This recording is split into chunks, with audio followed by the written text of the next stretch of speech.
Greetings, geeks. Welcome to episode 834 of Geeks in Space. I'm Rob Commander Taco Malden, and joining me today in Pretend Low Earth Orbit, I have Rob Roseboom. Hello. Chris Tabona. Hi. Gentlemen, are we excited? Are we fun? Are we happy? I'm not excited. I guess I'm fun. For a very specific type of fun. I'm moderately excited. Moderately excited. Yeah, I'm moderately excited. I don't know how fun I am nowadays, you know. No. And what was the last one? Engaged? Not engaged. No, I think I have time blindness on this question. Yeah, you have time blindness. Yep, that's a thing now. Yeah. I don't have to pay attention to clocks. Yeah. Oh. Just roll into work whenever I want, you know. I feel like it's possible for me to grasp the concept of time. Hey, that's fair. Time is complicated. Sure. I heard time is the conqueror. Yeah. The thing that kills me about these disorders, syndromes, things, you know, when they say it's X blindness or X cancer, and I'm like, you know, people who are really blind and who have real cancer, they're kind of pissed at you for trying to pick up on their actual real problems, you know. But I don't. So why don't you shove it up your ass? Oh, what's that? I don't want to wear a watch. You don't want to wear a watch. Well, that sounds like you're embracing your disorder. You're embracing your disorder. You're a time blindness activist. It has been many decades since I wore a watch, and yet I still somehow figure out what time it is. Yeah. Do you like look up at the sun and like measure the angle? Yeah. Well, I do have sundials all over the He only walks around with pigeons with those magnet brains, you know, and they say, okay, well, the pigeon's facing north, right, and it's casting this kind of shadow. Yeah, I'm not into giving money to Big Compass. I just use pigeon to help determine what direction I'm going. Yeah. So we should have all switched I get my time the old-fashioned way. Yeah. We should have all switched to Swatch time. Do you remember Swatch time? Sure. That story was actually making the rounds Metric recently. time, yeah. Really? Yeah, I was thinking about that one because that was from like the 90s when like they were like, we should just have 1,000 units of time, I think it was, during the day. And it's Swatch time. That makes perfect sense, doesn't it? No. Well, let's see, gents. What do we got on our fun list today? Apple renewed For All Mankind, so they're going to get another season, and they're going to get a spin-off called Star City, which I assume is going to be misnamed because they're going to be on the moon or on Mars. I assume that's where they're going. They're not going to put a city on a star. No, that would be problematic. Yeah. I mean, the sun flares alone. I don't know how you'd like handle that. Yeah, we're gonna need to make a new SPF. We're gonna live on a star. SPF. You're gonna need 6 foot of lead. SPF 6 million. Yeah. You're gonna need a pretty thick coating. For a minute, I thought you were talking about disgraced FTX head Sam Bankman-Fried. I'm like, we're gonna need another Sam Bankman-Fried. Yeah, we're making them now. Yeah, we're mass producing. We got an assembly line. It's called Y Combinator. Oh my god. So you know, I have mixed feelings about Y Combinator, you know, because I have a lot of friends who've worked there and who are working there, and they always invite me to their demo days, but I just can't do it. 500 startups each, given like 2 minutes each over 3 days. I'm like, dude, time out. And like you can predict like some of them every season. You're like, oh, that's the diversity and recruiting one. That's this year it was like all AI nonsense, you know, and for all of them, there's probably 1 or 2 that are going to do fine, you know. But it's like that's a lot to sit through. When I was in DC, I went to a number of those sorts of things. Yeah. Oh my God, in DC that'd be the worst. Yeah, because they also like over there, there's a lot of government connection stuff, and most of it just makes me want to pull my hair out. And just like, this is nonsense. Just go build it in your basement with some friends. And like, don't ask me for anything until you have something. Yeah, for sure. But I might have biases based on my own life experiences. You clearly have bias. That's true. You know, you have bias blindness is what you have. Yeah, I have bias blindness. I think you might have bias cancer. You know, I so actually have bias, which you means have bias. Yeah, Oh. I'm biased against biases. Well, how do you feel about Len bias? You know, what bias? he was a football player of note who took a lot of cocaine and died. Oh, well, I mean, So do you have Len bias? Are you I feel bad or do you that have Len bias blindness? that You know? I could be biased against Len bias blindness. Yeah. Yeah, It Rob's sounds like just you. bias against taking the wrong amounts of cocaine. Yeah. It was cocaine. It was me, like the cocaine or wrong- something else. You know? For me, the And wrong amount bias, of cocaine death. is one cocaine. Yeah. One unit of cocaine. One unit. I don't know. Yeah, how it was you cocaine. measure. Yeah. I think cocaine is technically measured in bumps. Ah. Yeah. I think you've got a bump bias. Yeah, I got a bump bias. Oh dear God. All right. Well, the next one on the list actually kind of tickled my funny bone. So Reddit has announced as part of their IPO or around their IPO that they were going to be licensing all of their comments and content Sure. to the oligarchs who want to use it to train their AI models. They're lums. Their Yeah. lums. And so somebody made a plugin which will go in and replace the text of all your posts. And the comment that I thought was the best was something to the effect of, "It sure would be terrible if all of your comments were just filled with random copyrighted text. We don't suggest that you We wouldn't suggest you do this. that. Like, that would be really bad because all of Reddit's very valuable property that the community created." I get why they would want to do this, but I have to tell you, if they train this on just malicious compliance alone, I would love to see what sort of model they come up with. Yeah. And what it says to you after you put in the text. You know, see exactly how intelligent it is. Well, do you remember there was the okay, there it is. There was an Onion article. The Onion, which by the way was just recently bought. sold to Global Tetra something, which Yeah, was like a joke company in this old century. Yep. So I just thought that was great. And then their headline right now is give us $1. The Onion disappears forever. I admit I gave him $1. I'm like, all right, here you go. Have $1. I love you guys. Click the above image to give us the effing money. Yeah. But there was an Onion story about Wikipedia that was just hilarious. Wikipedia. The Onion.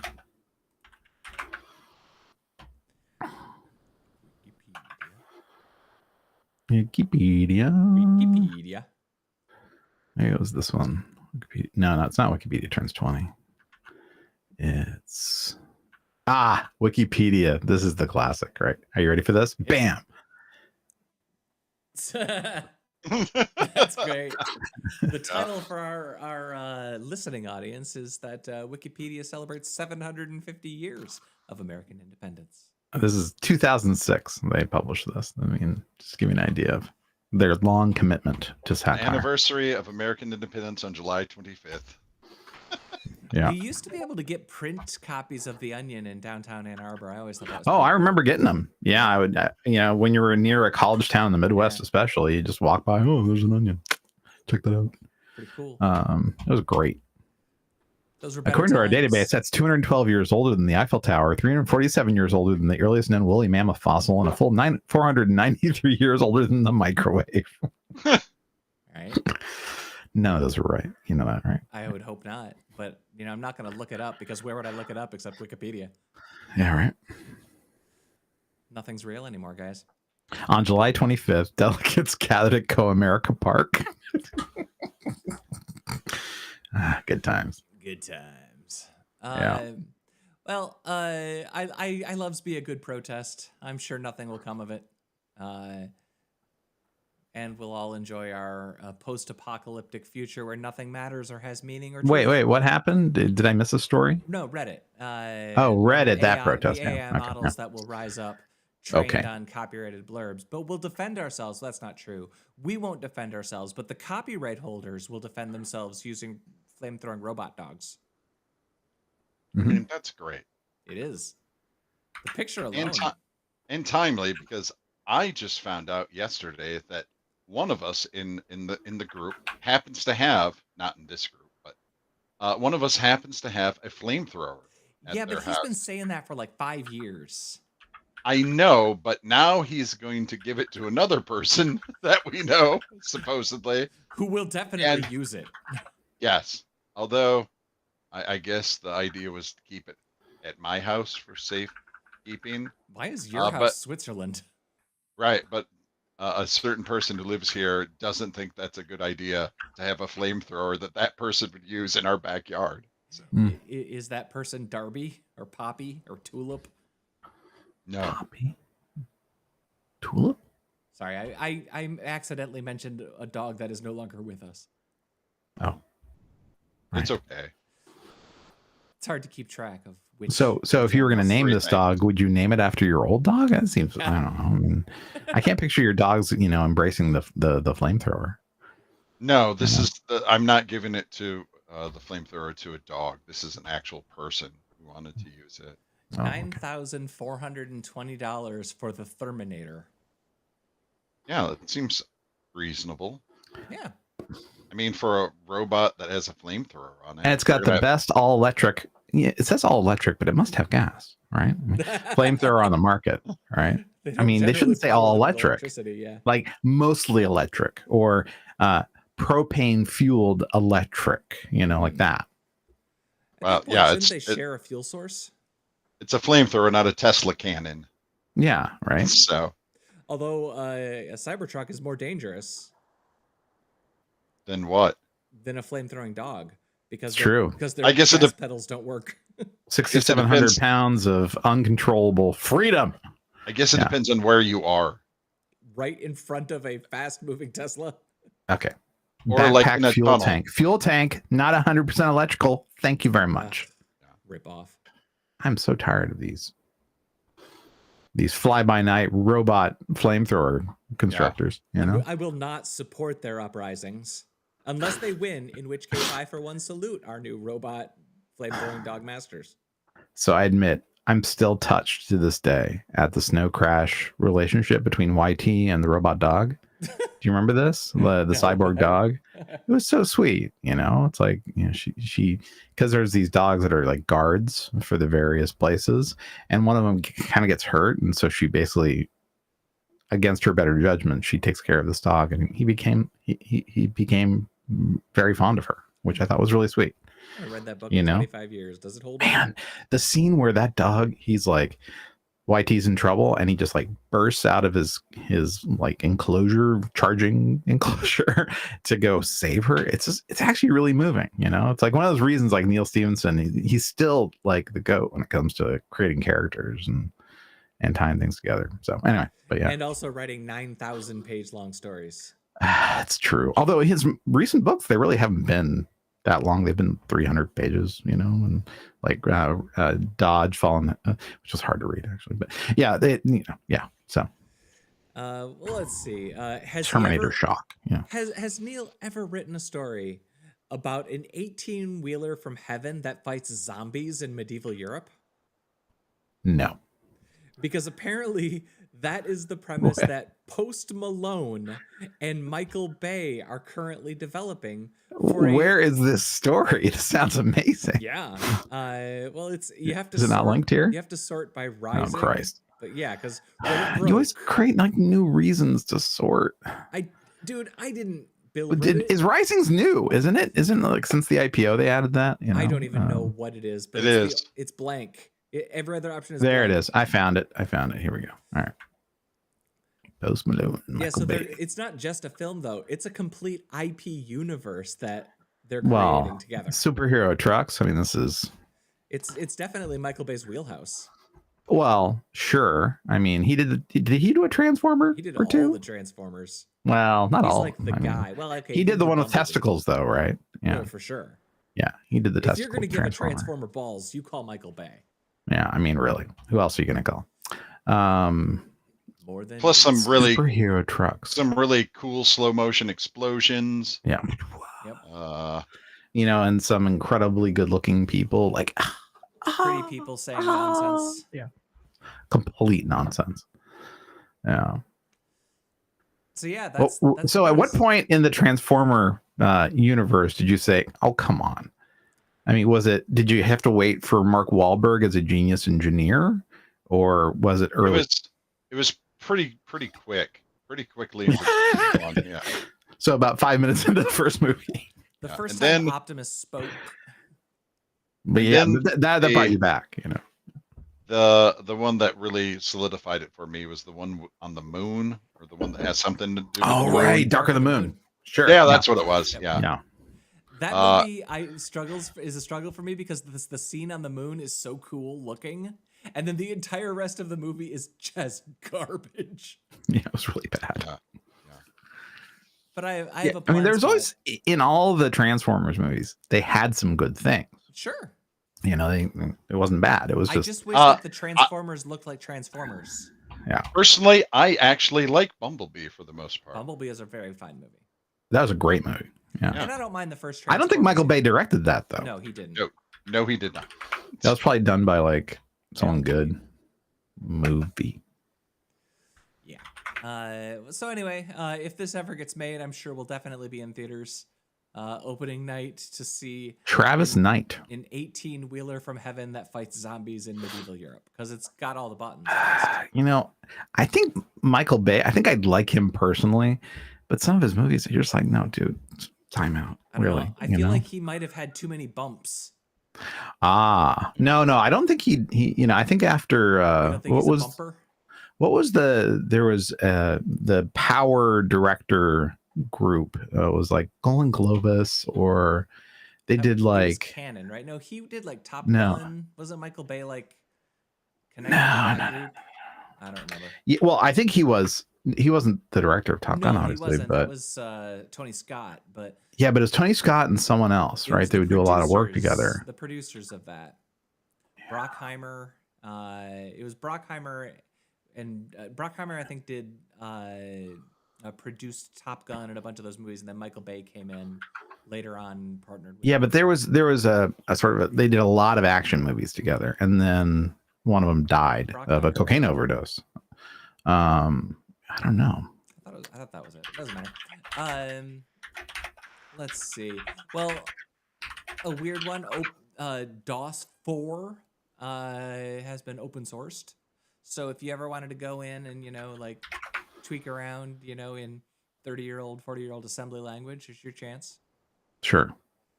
Maybe not.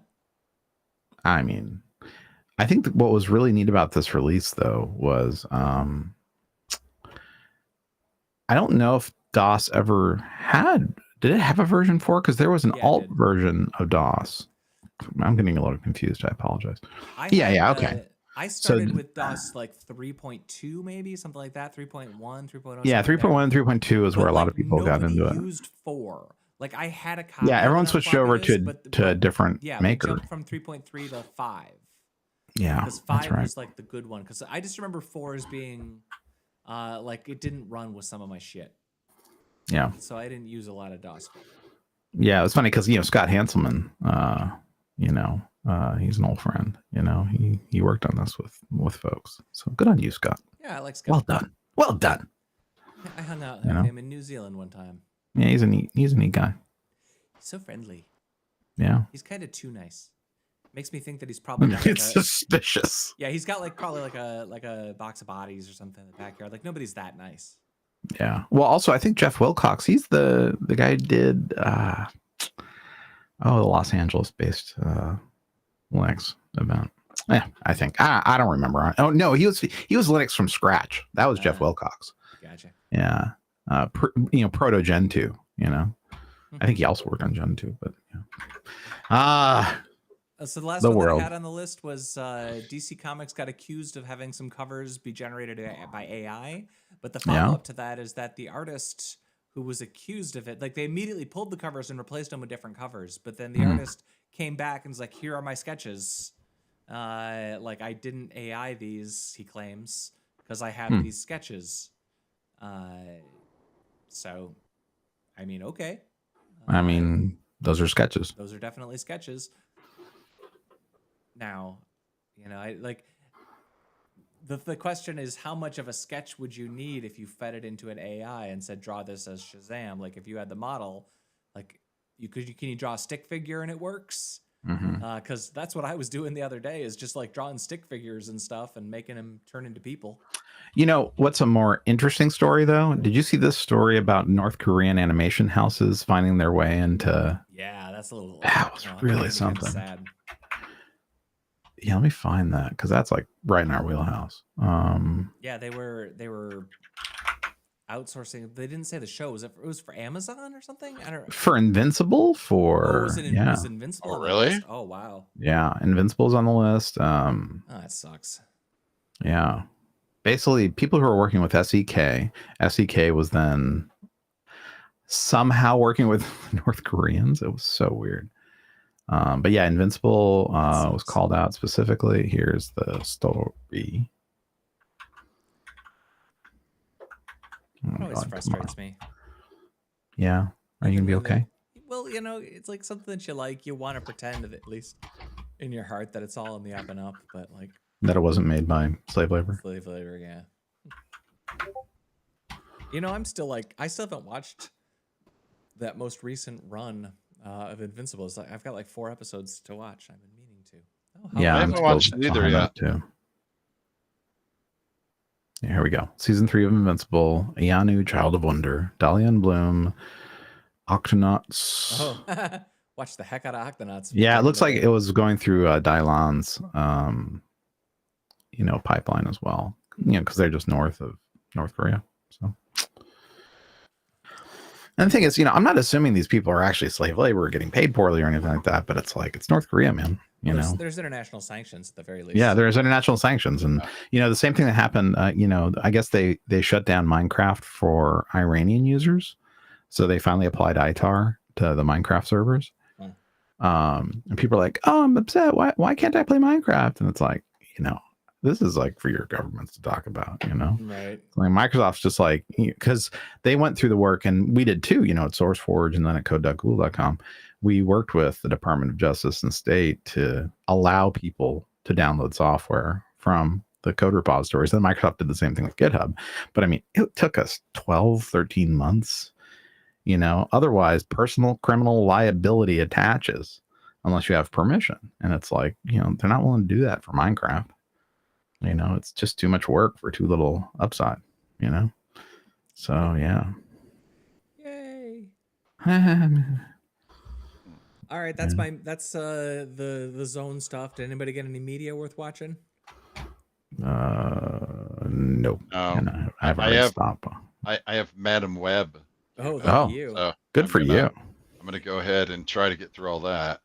When you're done with Madam Web, you should watch Immaculate, because one of the gals from Madam Web is the lead of Immaculate, and that was the last 20 minutes of Immaculate. Oh my god. I don't know what Immaculate is. The horror movie about it's Rosemary's Babies type thing. Yeah. Cool. Yeah. So you got like evil nuns. Yeah, I'm there for that. You mean nuns? You mean nuns, Rob? Sorry for extra adjectiving. No, the last 20 minutes of that movie are bonkers. Really well done. The other one that I watched that I'll just mention is Please Stand By, which was Dakota Fanning, and she's like an autistic woman who's like obsessed with Star Trek, and the whole story is basically she runs away from her group home in order to drop off her fan fiction script for Star Trek to Paramount Pictures to enter a contest. So it's like a road trip journey. Oh wow! But with an autistic woman as the lead. From 2017. Yeah, it's an older movie, and I'm not going to tell you it's good or anything. But for reasons I tend to look at movies that do autism as a central for reasons. Part of it. For reasons. So there was. I was curious about that one. It's not great, but there is a scene towards the end delivered in Klingon, which good on the folks who learned enough Klingon to do that. Although given who the other actor is in that scene, I imagine that actor knows Klingon. But Okay, maybe we'll check it out. It isn't like anything great or anything, but if that's the sort of thing that Is it better than Madam Web though? I mean, really? It is better than Madam Web. Didn't it win all the awards? It won nothing. In fact, if you look it up, it made like $9,000 in theaters. Like it made like the amount of money that is embarrassing to make. Like they paid the theaters. Yeah, like our friends. We're really sorry. Come on, just run it another week, please. One more week. Yeah, we ran it for one night for awards eligibility or for like contractual. Because contractually we had to. Yeah. It's that kind of movie. Right. You had a hard stop, Chris? I am. I have to go. All right, Good stuff. then. Let's say goodbye to Rob Roseboom. Goodbye. And to the one and only hard stop in Chris DeBona. Sorry. Bye. That was episode 834 Bye, of Geeks in Space. I was Rob Commander Taco Malda. We'll see you some other time. Bye-bye.